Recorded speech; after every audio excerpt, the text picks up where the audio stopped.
50 টাকা করে নিতাম না? ডাবটা ভালো। আরে ডাবটার জন্য আমি পয়সা হিসেবে নিতাম না, বলেছিলাম ওই কম দামে হলে আমি নেবো। 5টা ডাব একসাথে নেওয়া মুখের কথা, এখন কত মহঙ্গাই। কি আবার সামনের রবিবার আমার কাছে কি অত পয়সা? আমি সপ্তাহে 250 টাকা করে ডাব খাবো? হ্যাঁ, তুমি কি ভেবেছো আমাদের? এটা কত করে দেবে বলো আগে? 70 টাকা বলা আছে, 60 টাকা। 70 টাকা 60 টাকা দেবে? হ্যাঁ। না, তুমি 4টা দাও, 40 টাকা দেবে, 240 টাকা। বাস, আর 5টা নিলে 300 টাকা। না না না না, 240 টাকা আমাকে যাতে পয়সা নেই। এত বড়বড় করছো কেন? একটা নাও নাকি দুটো নাও, 4টে নেওয়া জরুরি আছে? একটাই নাও, ছেড়ে দাও।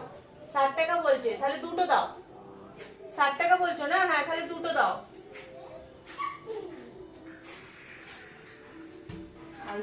আর আমি কি বলছি, একবার জিজ্ঞেস করে যাবে যে আমরা নেবো কি নেবো না। শনিবারে জিজ্ঞাসা করি। হ্যাঁ, কেন প্রতি সপ্তাহে নেওয়া মুখের কথা নয় না। আচ্ছা ঠিক আছে। হ্যাঁ,